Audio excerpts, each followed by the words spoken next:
आज तक किसी समस्या का समाधान नहीं हुआ। बहनों भाइयों, यह आपको विचार करना है कि 13 वर्ष इस झारखंड राज्य के बने हो जाने के बावजूद अभी तक इन सारी समस्याओं का समाधान क्यों नहीं हुआ। मैं मानकर चलता हूं कि हिंदुस्तान का कोई राज्य हो अथवा हिंदुस्तान हो, 10 वर्षों के अंदर किसी राज्य की तकदीर भी बदली जा सकती है और किसी देश की तकदीर और तस्वीर दोनों बदली जा सकती है। यह मेरा पक्का भरोसा है। लेकिन इतना समय गुजर जाने के बावजूद आज इसमें कोई परिवर्तन नहीं हुआ। मुझे जानकर आश्चर्य होता है कि आधी से अधिक जनता भी झारखंड राज्य की गरीबी रेखा के नीचे जीवन निर्वाह करने को मजबूर है। 3 साल से कम उम्र के बच्चे, 60% से अधिक 3 साल की उम्र से कम के बच्चे ऐसे हैं कि सामान्यतः 3 साल के उम्र के बच्चों का जो औसत वजन होना चाहिए उससे वजन उनका कम है, कुपोषण के शिकार हो। ऐसे हालात यहां पर पैदा हो।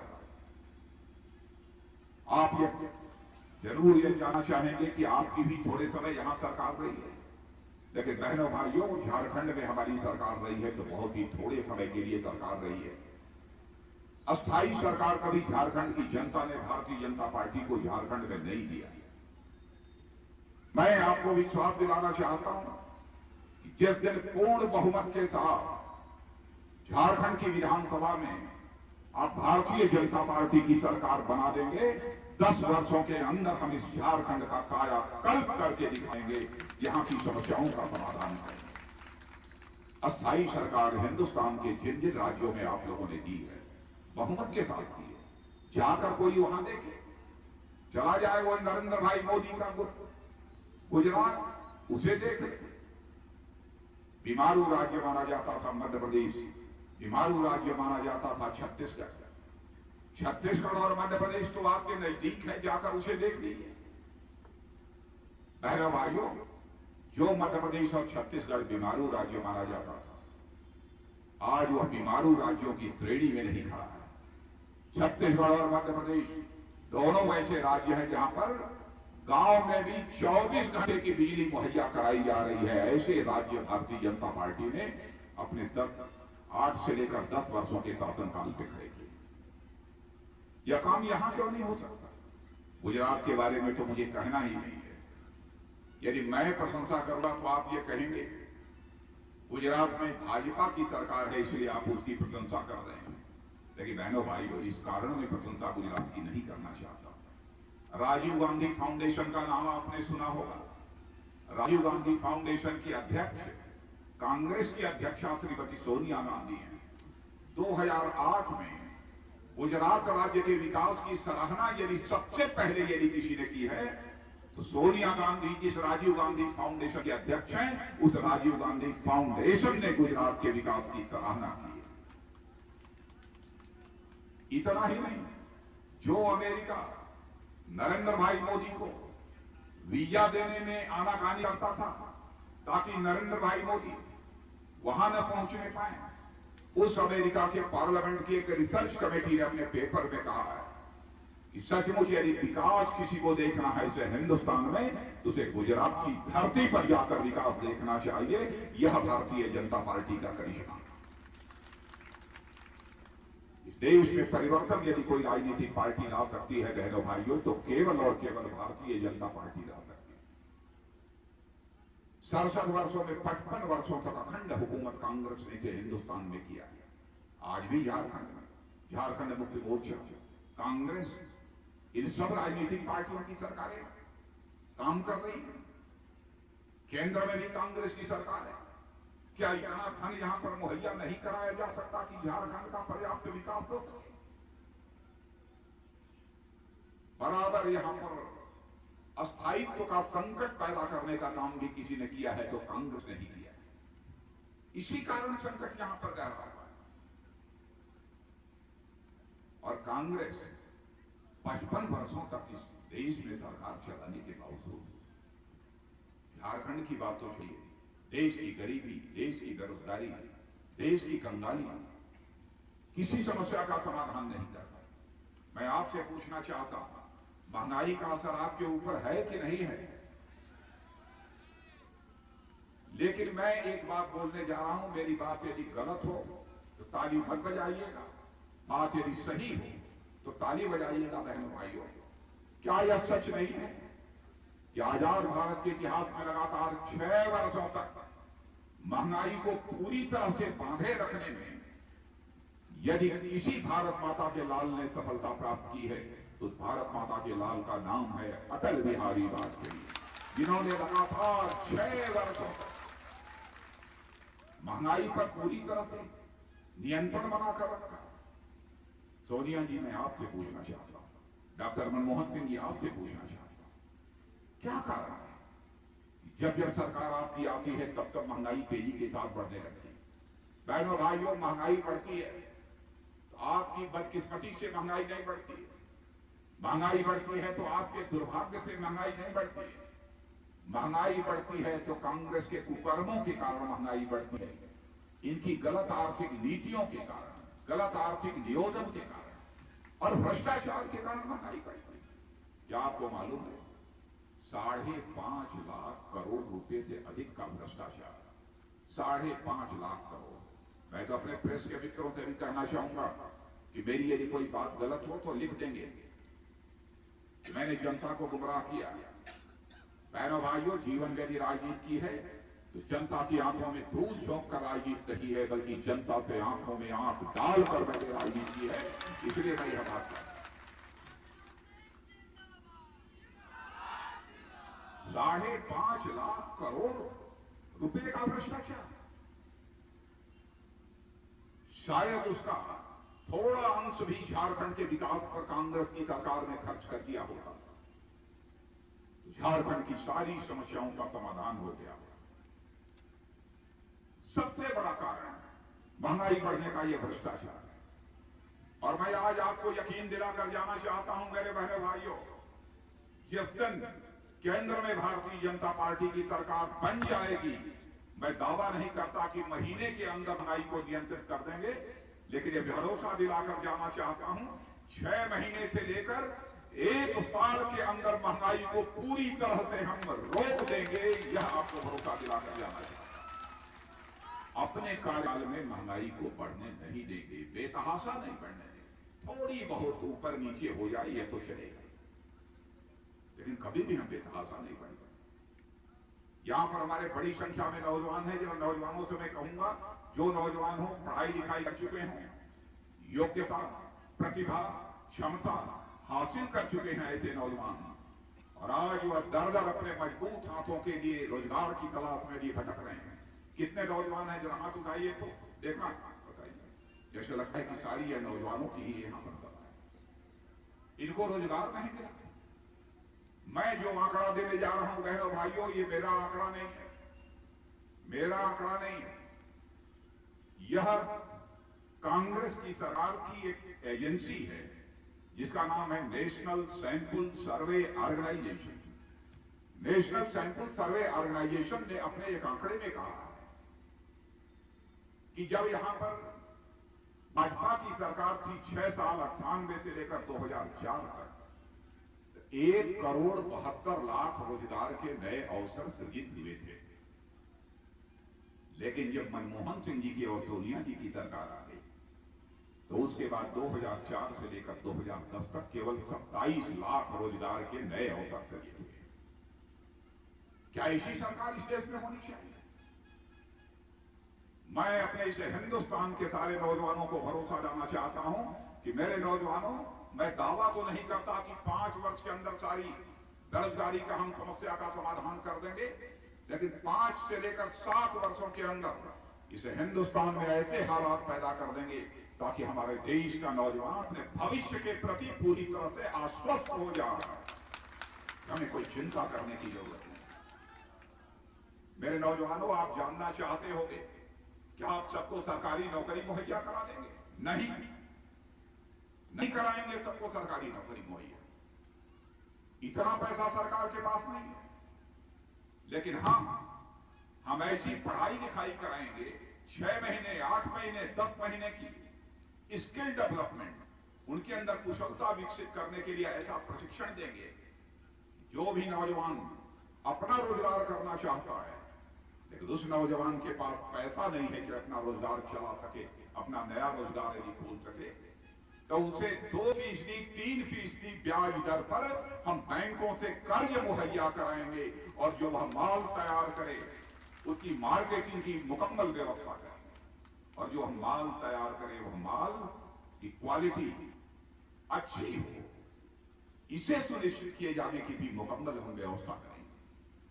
कैसे यह भारत बनाया जा सकता है, सब कुछ इसका स्वप्न, इसका खाका यदि किसी के पास है बहनों भाइयों तो केवल भारतीय जनता पार्टी के पास है और किसी के पास नहीं। आप जानते हैं यह कोडरमा का क्षेत्र है। कोडरमा के क्षेत्र में आप अबरक उद्योग चलता था कि नहीं? क्या हाल है आजकल अबरक में? बंद है। कहां से रोजगार मिलेगा? कोडरमा में थर्मल पावर प्रोजेक्ट था, क्या हुआ? बंद हो गया। अरे कुछ खुला है कि सबसे सब बंद हो गया? बंद हो गया। इसका शिलान्यास किसने किया था? अटल जी ने। वह नौजवान जानता है इसका शिलान्यास हम ही लोगों की सरकार ने किया था बहनों भाइयों। केंद्र में सरकार बनने दो आप और हमारे रविंद्र राय को सांसद चुनकर आप भारत की संसद में भेज दो बहनों भाइयों। 5 साल के अंदर कोडरमा थर्मल पावर प्रोजेक्ट को हम प्रारंभ कर देंगे, आपको भरोसा दिलाता। क्या यह थर्मल पावर प्रोजेक्ट प्रारंभ होगा तो हमारे नौजवानों को, कुछ न कुछ नौजवानों को रोजगार नहीं मिलेगा? लेकिन कांग्रेस के लोगों से पूछो, 10 वर्षों से तुम्हारी केंद्र में सरकार है, दूर दराज के इस क्षेत्र है, कोडरमा में एक थर्मल पावर प्रोजेक्ट की चिंता नहीं की। बिजली मिल रही है कि नहीं मिल रही है? अरे कुछ तो मिल रही होगी, कुछ नहीं मिल रही। जब थर्मल पावर प्रोजेक्ट ही यदि बंद हो जाएगा तो बिजली कहां से मिलेगी? अब यह बताइए, बिजली नहीं आती, शाम को आती है कि नहीं? शाम को भी भैया शाम को आती है कि नहीं? वहां के लोगों को शाम को, रात को आती ही नहीं। बताइए, यह हालत हो गई। माने दिन भर काम करते हुए थके हारे जब आप घर पहुंचे होंगे तो आप जानते हैं धूप में ज्यादा थक जाने के बाद काम करते करते शाम को आंख की रोशनी भी थोड़ी कम हो जाती है। आप यदि घर पहुंचते होंगे वहां भी अंधेरा, न आप घरवाली का चेहरा देख पाते होंगे न घरवाली आपका चेहरा देख पाती होगी। ये बताइए आपका क्या अपराध है? आपका क्या अपराध है? कांग्रेस की सरकार चाहती है कि आप न घरवाली का चेहरा देखें और न घरवाली आपका चेहरा देखें। अरे क्या जलन है झारखंड के लोगों के साथ इस कांग्रेस को, यह बात हमारी समझ के परे है। अरे बहनों भाइयों, ऐसे ही अंधेरा घर में रहेगा के हारे पहुंचे, अपना कुर्ता धोती अपना उतार के, कहां खूंटी है पता नहीं है, कहां जूता है, कहां पानी है, कहां गुड़ है, कोई पता ही नहीं। अब अंधेरे में तीर चला रहे हैं, लग गया तो लग गया, नहीं जय श्री राम। यह हालत हो गई। गजब की सरकार है साहब। भगवत जी, यह सरकार जानी चाहिए। और बहनों भाइयों सुन लेना, जिस दिन दिल्ली में सरकार बन जाएगी, नवंबर में झारखंड का चुनाव होने जा रहा है, फिर झारखंड में भी भारतीय जनता पार्टी की बहुमत के साथ सरकार बनेगी।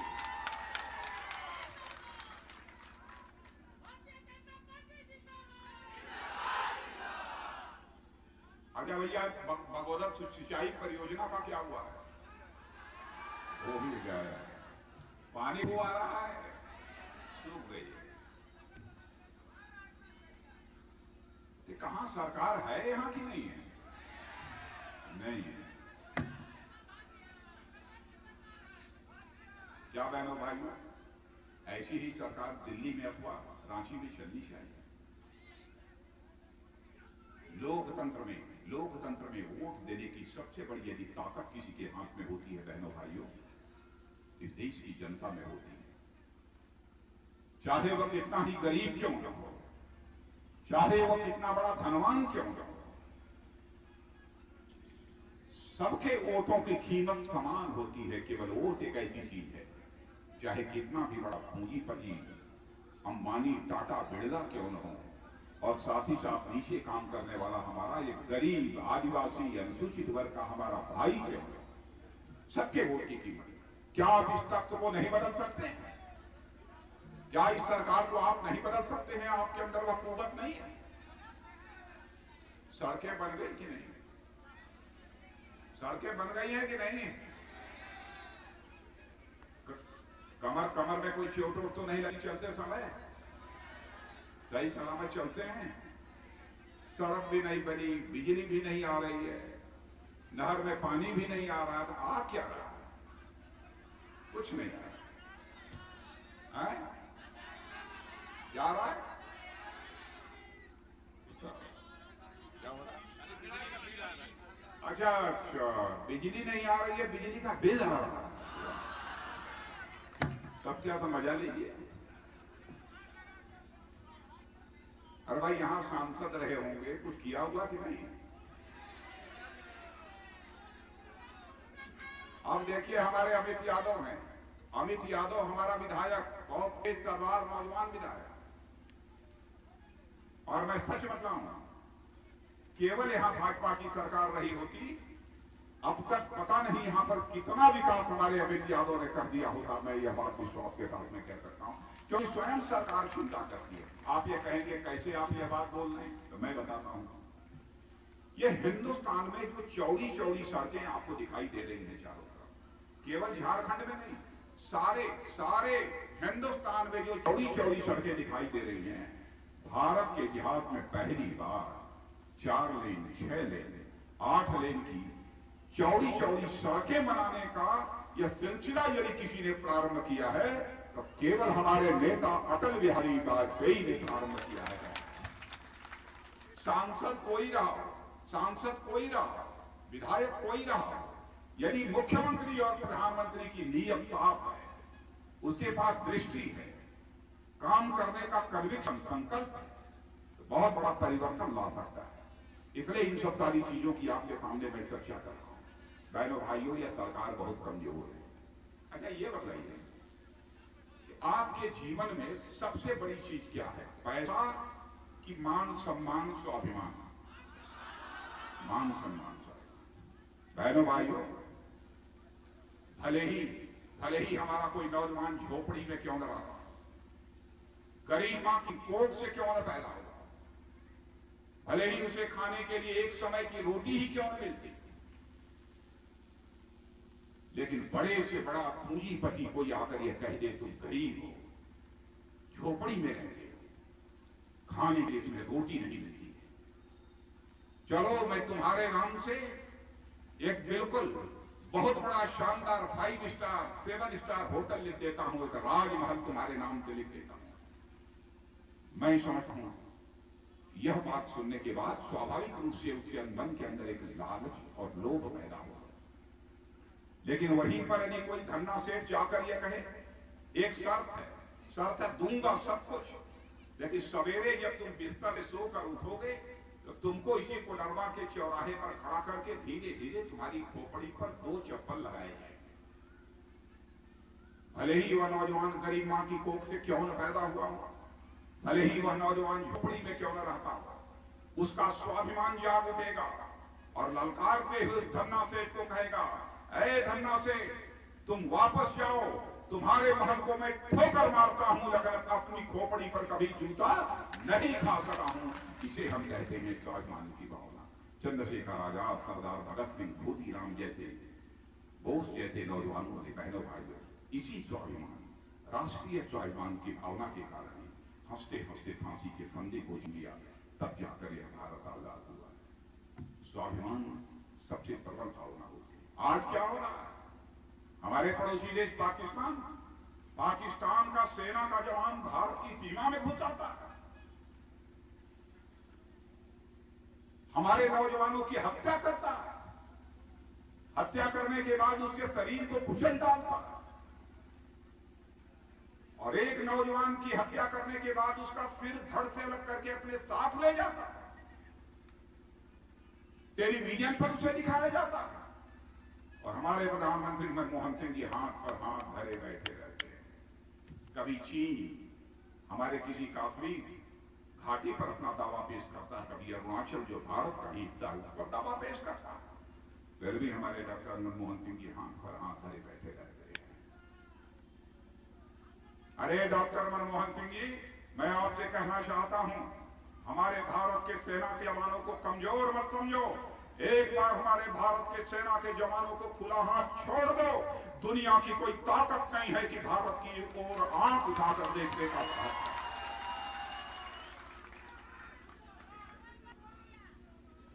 एक अजीबोगरीब हालात इस देश में पैदा हो गए। बहनों भाइयों, आज यही अपील करने आया हूं कि आप देश को संभाल लो। जिसे प्रत्याशी के रूप में चुनाव के मैदान में हमने उतारा है श्री रविंद्रनाथ हमारा रविंद्रनाथ, आप देखिए, आप बराबर उन्हें सुनते होंगे, अच्छे वक्ता, कर्मठ कार्यकर्ता, पसीना बहाने वाले व्यक्ति। यदि आपने रविंद्र राय को चुनकर भारत की संसद में भी भेजा बहनों भाइयों, तो मैं विश्वास के साथ कह सकता हूं कि भारत की संसद में आपकी समस्याओं को आवाज देने वाला यदि कोई होगा तो आपका ही अपना रविंद्र राय होगा। यह मैं आपको भरोसा दिलाता हूं।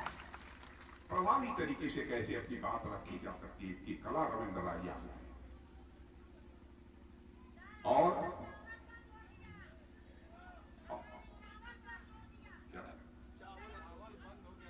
चावल बंद हो गया, हम ही लोगों ने शुरू किया था। हाँ, नहीं मिल रहा था, हम लोग चिंता छत्तीसगढ़ में जाकर पता लगा लो, हमारी सरकार है छत्तीसगढ़ में, हमारी सरकार मध्य प्रदेश में है, जाके पता लगा लो आप। वहां पर 35 किलो चावल 1 रुपया किलो की दर से 35 किलो चावल हर परिवार को महीने में मुहैया कराया जाता है। यह काम यदि कहीं पर हो रहा है तो केवल भाजपा शासित राज्यों में होगा, यहां पर भाजपा की सरकार है। और जिस दिन दिल्ली में हम लोग आ जाएंगे, याद रखना मेरे गरीब भाइयों, वैसे ही जैसे अटल जी ने प्रारंभ किया था, वही सिलसिला हम प्रारंभ करेंगे। पहले 3 रुपया और 2 रुपया किलो की दर से देते थे, इस बार 2 रुपया और 1 रुपया किलो की दर से हम आपको मुहैया कराएंगे। और आज सारे देश में कहीं भी चले जाइए, पढ़े लिखे लोग यहां पर मौजूद हैं, मैं समझता हूं कि मेरी इस बात को स्वीकार करेंगे। उत्तर भारत के उत्तर में चले जाइए, दक्षिण में चले जाइए, पूरब में चले जाइए, पश्चिम में चले जाइए, बहनों भाइयों, सभी जगह ये कहीं बयान बह रही है, सरकार यदि दिल्ली में बननी चाहिए तो भारतीय जनता पार्टी की सरकार बननी चाहिए। प्रधानमंत्री बनना चाहिए तो नरेंद्र भाई मोदी को भारत का प्रधानमंत्री बनना चाहिए। सारे हिंदुस्तान में बिहार जाति, पंथ, मजहब, इन सब सारी चीजों के ऊपर उठकर देश की जनता आज एकजुट होकर साथ खड़ी है। इतना ही कहना चाहता हूं कि दूसरे राजनीतिक पार्टियों के बहकावे में मत आना बहनों। देश संकट के दौर से गुजर रहा है, और इस संकट के भंवर से इस देश को यदि कोई निकाल सकता है तो हिंदुस्तान की जनता ही निकाल सकती है। इसलिए मुझे पूरा विश्वास है कि आप सब लोगों का पूरा समर्थन प्राप्त होगा। कमल का बटन दबाइए और रविंद्र राय को भारी मतों से यहां से जिताकर भारत की संसद में भेजिए। यही अपील आप सबसे करते हुए अपना निवेदन समाप्त करता हूं।